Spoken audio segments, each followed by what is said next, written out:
blood, faith, and the hunger for power. In the year 1099, thousands of warriors marched to the gates of Jerusalem, ready to kill or die for God.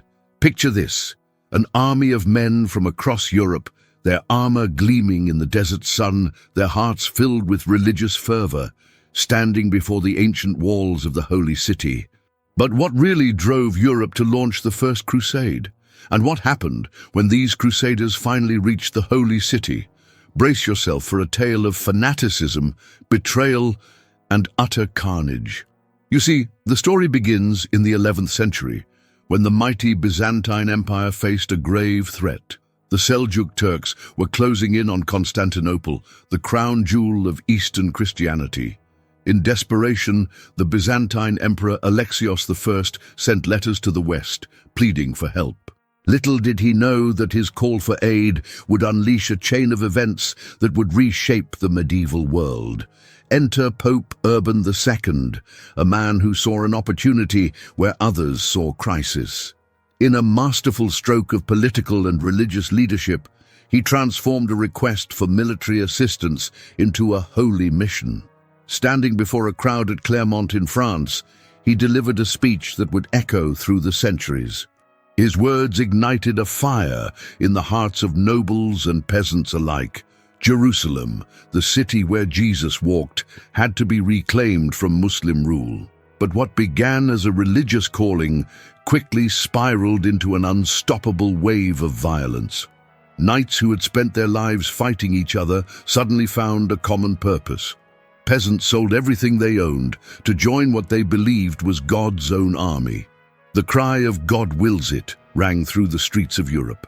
The stage was set for one of the most remarkable and brutal military campaigns in medieval history, a campaign that would see armies march thousands of miles across unknown lands, face starvation and disease, and ultimately unleash unprecedented violence in the name of faith. If you love medieval history and want to uncover the secrets behind the Crusades, stick with me. This is just the beginning of an epic tale that shaped the world we live in today. One that proves that sometimes the most incredible stories in history are also the most terrifying. Join me as we journey back to a time when faith moved armies, when Jerusalem was the center of the world, and when thousands of men and women embarked on an impossible quest that would either lead them to glory or to their graves. This is the story of the First Crusade, and it's unlike anything you've ever heard before.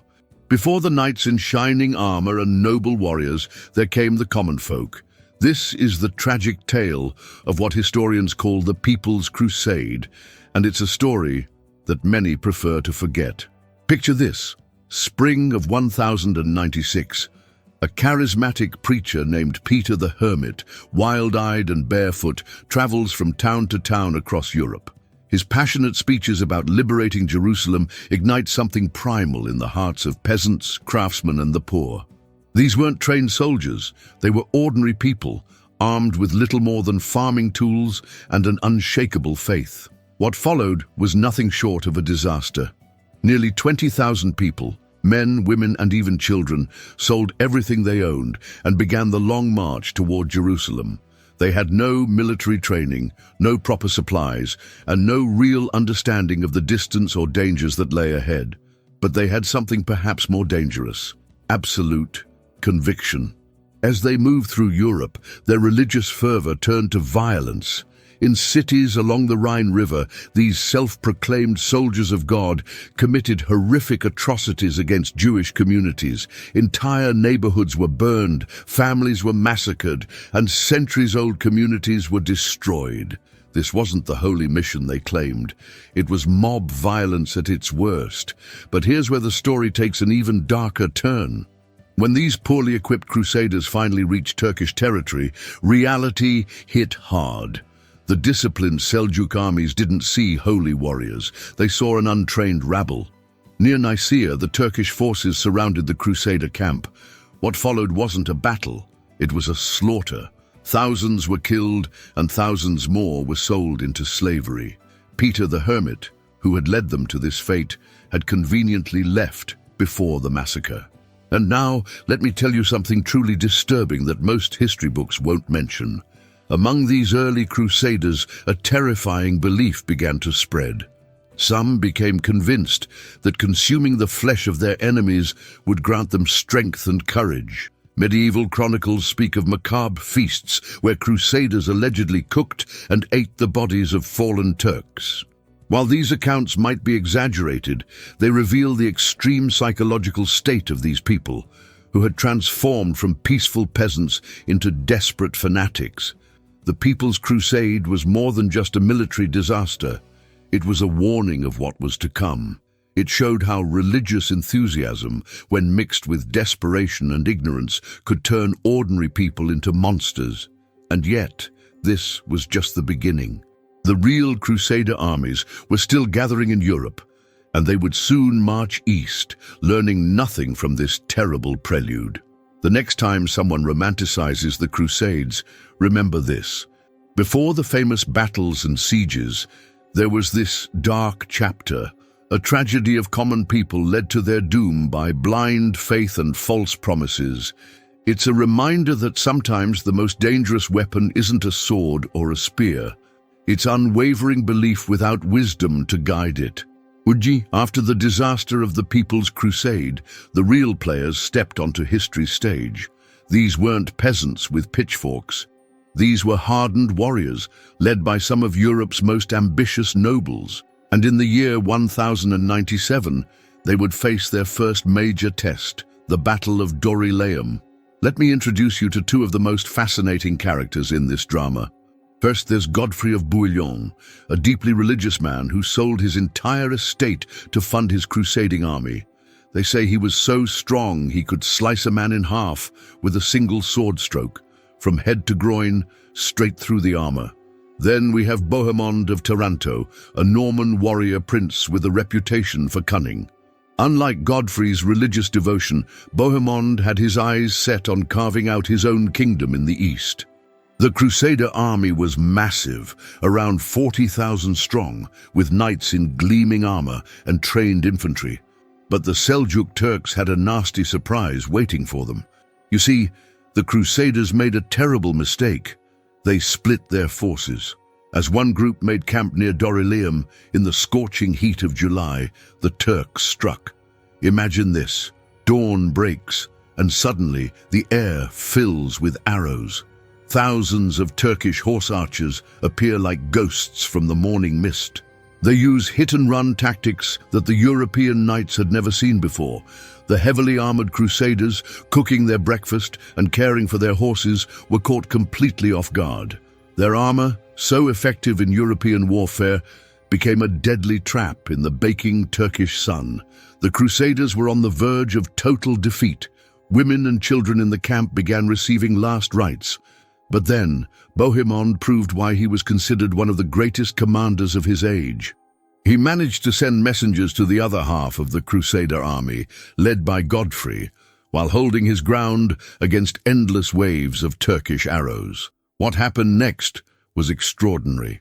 Just as the Turkish forces thought victory was certain, Godfrey's forces appeared on the horizon. The Turks found themselves caught between two Crusader armies. Bohemond seized the moment and launched a devastating counterattack. The Turkish lines broke, and their famous cavalry tactics failed against the combined Crusader assault. The victory was complete, but the cost was staggering. The battlefield was strewn with dead horses and men, their armor glinting under the merciless sun. The Crusaders captured the Turkish camp, finding riches beyond their wildest dreams, gold, silver, and precious silks. But more importantly, they gained something priceless: confidence. They had faced the legendary Turkish cavalry and emerged victorious. This battle changed everything. It opened the road to Antioch, where an even greater challenge awaited. But it also revealed something crucial about the Crusaders. Despite their differences and rivalries, they could unite when facing destruction. The Battle of Dorylaeum became a legend, told and retold in medieval halls across Europe. It was proof that these warriors from the West could defeat the armies of the East. But as the Crusaders celebrated their victory, None of them realized that this battle was just a taste of the horrors that lay ahead. The road to Jerusalem was long, and Antioch's walls were looming in their future. Walls that would test their faith, their courage, and their very humanity in ways they could never have imagined. Now let me tell you about one of the darkest chapters of the First Crusade, the Siege of Antioch. This isn't just a story of military tactics. It's a tale of how hunger and desperation can drive humans to unthinkable acts. Picture Antioch, a massive city with walls so thick that 3 chariots could ride side by side on top of them. The Crusaders arrived there in October 1097, confident after their victory at Dorylaeum. But they were about to face something far worse than Turkish arrows: starvation. For 8 months, the Crusaders besieged the city. Winter came, and with it a horror show began to unfold. First, they ate their horses, the proud war horses that had carried them from Europe. Then came the dogs, then the rats. But that was just the beginning.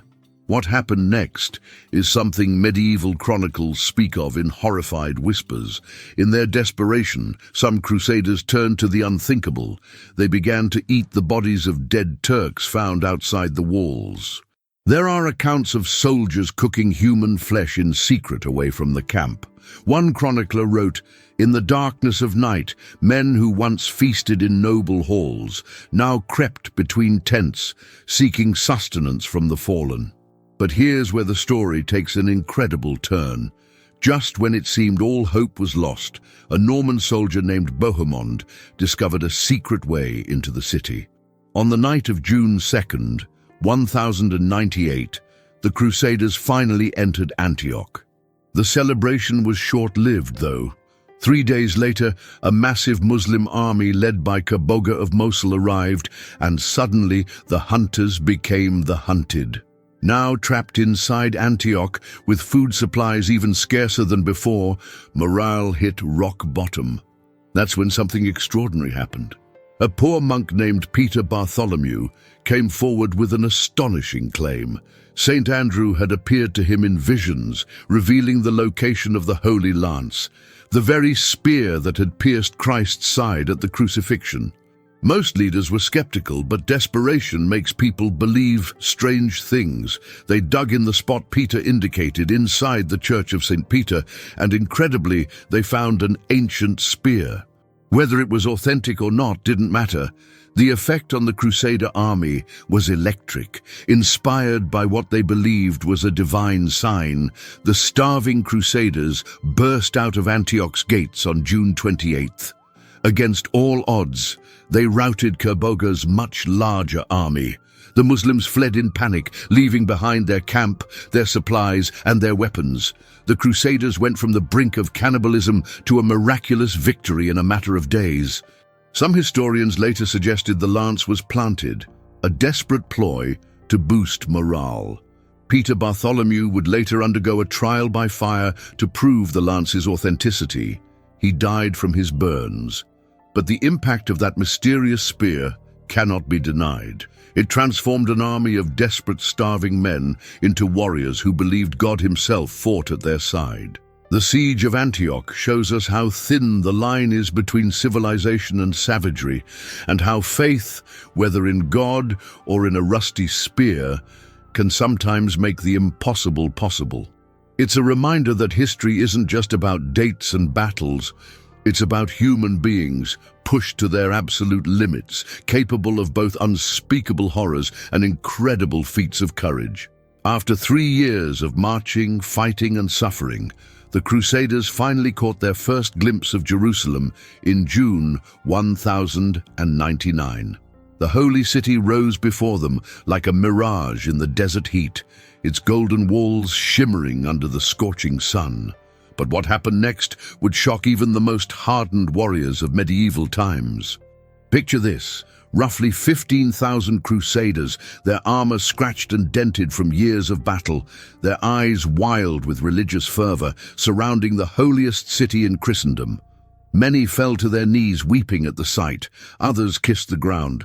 But make no mistake, beneath this display of piety lurked a terrible thirst for vengeance. The siege began on June 7th. The Crusaders faced a desperate situation. The scorching Palestinian summer, almost no water, and walls that had withstood conquerors for centuries. The Muslim defenders, led by Iftikhar ad-Dawla, had poisoned wells and stripped the surrounding area of food. The Crusaders were literally dying of thirst while staring at their holy prize, but here's where fate played its hand. Two supply ships, controlled by Genoese pirates, arrived at Jaffa with exactly what the Crusaders needed: enough wood to build siege towers. Working through the blistering heat, they constructed two massive wooden towers, covered them with water-soaked animal hides to prevent fire, and waited for their moment. That moment came on July 15th. At dawn, they rolled these towers toward the walls. The night before, the Crusaders had done something extraordinary. They marched barefoot around Jerusalem's walls, just as the biblical Joshua had done at Jericho. Many believed the walls would simply fall, as they had in the ancient story. They didn't, but what happened was perhaps even more incredible. Around noon, a group of Crusaders, led by Godfrey of Bouillon, managed to lower a drawbridge from their siege tower onto Jerusalem's northern wall. What followed was nothing short of a nightmare. The Crusaders poured into the city like a flood of steel and fury. 3 years of hardship, loss, and religious mania exploded into an orgy of violence that shocked even medieval sensibilities. No one was spared. Muslims were slaughtered in the streets. Jews who sought refuge in their synagogues were burned alive. Even local Christians weren't safe. The Crusaders, in their bloodlust, couldn't or wouldn't distinguish friend from foe. Medieval chronicles tell us the blood ran ankle-deep through the Temple Mount. While this might be an exaggeration, the reality was horrific enough. One Crusader wrote, "There was such a slaughter that our men were wading up to their ankles in enemy blood." Raymond of Aguilera, a chronicler who was there, wrote something truly chilling. He described the scene at the Temple of Solomon, where wonderful sights were to be seen. "Some of our men cut off the heads of their enemies. Others shot them with arrows so that they fell from the towers. Others tortured them longer by casting them into the flames." By sunset, Jerusalem had fallen. Godfrey of Bouillon was offered the crown of Jerusalem, but refused to wear a crown of gold where Christ had worn a crown of thorns.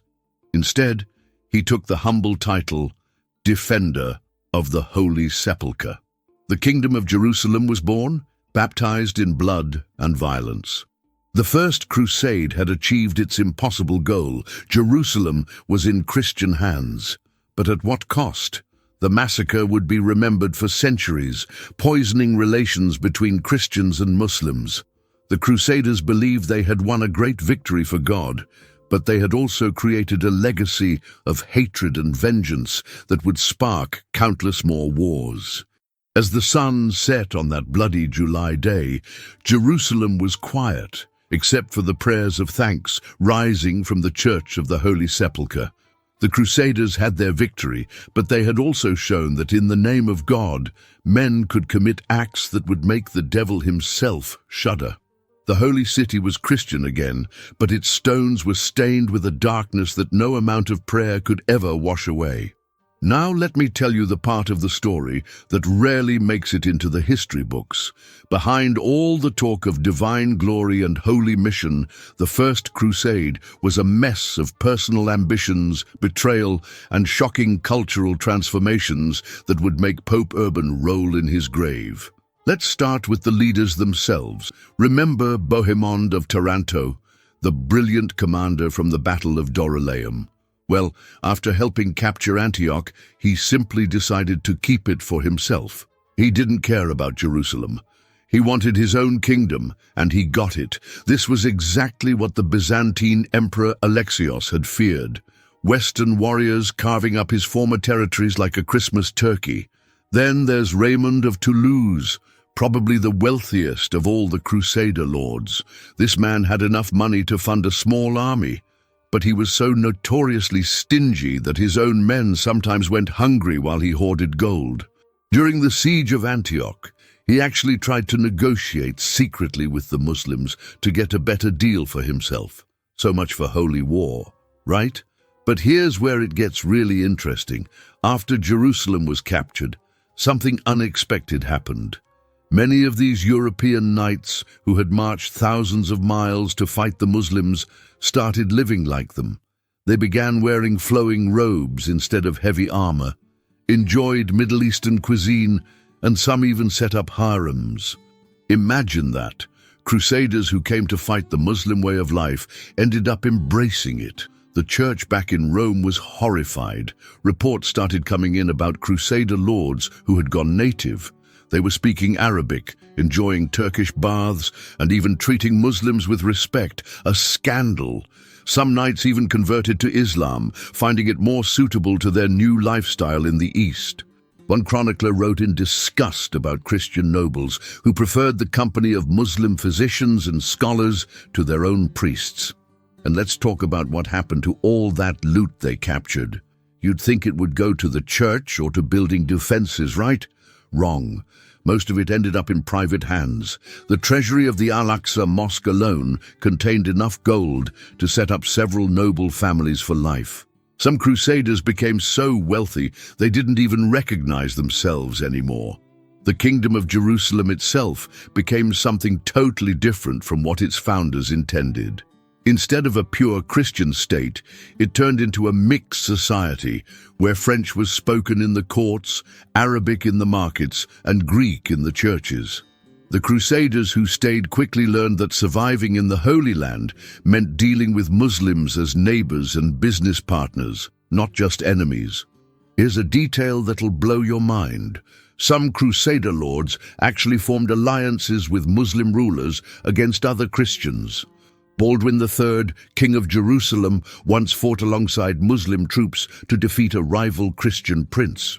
So much for religious unity. The most ironic part? Many of these Crusaders' descendants became more Middle Eastern than European. They were called poulains, and European visitors often mocked them for being too soft, too exotic, and too friendly with the Muslims. The very people who came to change the East ended up being changed by it.